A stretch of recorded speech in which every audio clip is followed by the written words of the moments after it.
सुची जी, आपका स्वागत है। मुख्यमंत्री ने एक स्टेटमेंट दिया राहुल गांधी के बारे में।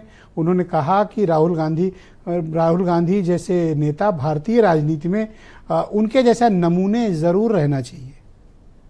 उन्होंने नमूना कहा है आपके टॉप लीडर को। मैं देख रहा हूं कोई प्रतिक्रिया नहीं आई आप लोगों के यहाँ से। अब जिस स्तर का मनुष्य है उसके उसी स्तर का शब्दों का चयन है। मुख्यमंत्री जी खुद ही, ना तो उनकी कोई शिक्षा दीक्षा है, भगवा कपड़े पहन के वो ढोंगी और पाखंडी के समान संविधान के शिखर पर बैठकर जिस तरह संविधान का अवमानना करते हैं, अपमान करते हैं, उनके द्वारा चयन किए गए आधे से ज्यादा शब्द नमूना उनके लीडर को कहा गया तो जवाब पता ही नहीं था उनको। आप शांत रहें सर। बोले मैडम, कंटिन्यू प्लीज। जी जी, तो जिस प्रकार से उन्होंने ये काल्पनिक पॉडकास्ट किया है, तो स्मिता से भी निराशा हुई। किसी भी सवाल पर आपत्ति दर्ज नहीं की। उत्तर प्रदेश में जो हिंसा, जो अराजकता, जो वैमनस्यता, जो सांप्रदायिकता और नायकों का भारतीय जनता पार्टी के पास शुरू से अभाव है। वो राणा सांगा, राणा प्रताप, वो तो देश के नायक हैं। इनके नायक तो गोडसे हैं, इनके नायक तो गोलवलकर हैं, इनके नायक तो सावरकर हैं। और इनका इतिहास भी माफीनामा है, मुखबिरी है, पेंशन है, काला पानी है। तो भारतीय जनता पार्टी तो राहुल गांधी, आपकी पार्टी की दिलचस्पी है कि इतिहास के गड़े हुए मुद्दों को बाहर लाया जाए और वर्तमान मुद्दों को प्रभावित किया जाए। देखिए हम इतिहास के नायक हैं, हम स्वाधीनता संग्राम में रहे हैं, हम इतिहास का महत्व समझते हैं। लेकिन जो व्हाट्सएप यूनिवर्सिटी से एंटायर पॉलिटिकल साइंस में ग्रेजुएट हैं, वो इतिहास का महत्व नहीं समझेंगे।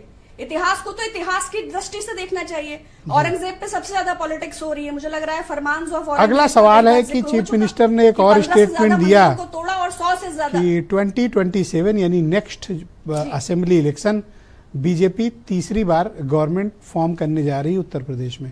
आप अभी तैयारियां नहीं शुरू की और वहां सरकार बनाने की तैयारी शुरू हो गई। मैडम देखिए, हम जनता के साथ संवाद स्थापित करके संविधान बचाने की मुहिम से सरकार बनाने का दावा ठोकते हैं, और वो महाराष्ट्र में 40 lakh floating voter election commission की मदद से संवैधानिक संस्थाओं का दुरुपयोग करके मशीनरी को पावर में लेके जीएडीएम को प्रभावित करके, तो उनके सत्ता को प्राप्ति की लालसा, उनकी अभिलाषा, उनकी कब तक आप आरोप ईवीएम पे, चुनाव आयोग पे सब पर लगाते रहेंगे? कभी ये विचार किया कि आपकी पार्टी से कोई राजनीतिक भूल हो रही है जिससे एक बड़ी संख्या में लोग आपसे कट गए? देखिए, पहले तो ये आरोप नहीं लगा रहे। अभी आपने देखा होगा महाराष्ट्र में जो कुछ दिन पूर्व राहुल जी ने प्रेस कॉन्फ्रेंस की थी, बाकायदा विधिवत डेटा के साथ इलेक्शन कमीशन को संज्ञान में लेते हुए उनको प्रॉपर आपत्ति दर्ज कराई है। लेकिन सिस्टम विगत वर्षों से किस प्रकार से हाईजैक है और क्या हमारी वास्तविक परिस्थिति है, फिर भी ये आपने शिकायत की है। आप एक जिम्मेदार अपोजिशन है, आपके पास निश्चित उसके तथ्य होंगे, पर इन तथ्यों को भी किस प्रकार से देखते हैं? जब आप हिमाचल प्रदेश में बहुमत की सरकार बनाते हैं, जब आप कर्नाटक में बहुमत की सरकार बनाते हैं, जब आप तेलंगाना में बहुमत की सरकार बनाते हैं, तो क्या हमें ये धांधलियां भी उसी रोशनी में कांग्रेस के तरफ से देखनी चाहिए? जी बिल्कुल देखनी चाहिए। आज मुख्यमंत्री जी ने राणा सांगा का जिक्र किया, तो एक लाइन है ना, जो धूप छांव में चलते हैं वही सूरमा। सवाल जब लंबे होते हैं तो जवाब, तो चाहे वो राजस्थान सरकार गिराने का हो, चाहे जी मैडम शुक्रिया। थोड़ा सा वक्त का अभाव है, मैं देवकी नंदन जी को इनवाइट करता हूं इस डिबेट में। देवकी चुनी हुई सरकारों को खरीद फरोख्त के गिराने के। थैंक यू मैडम, बहुत शुक्रिया।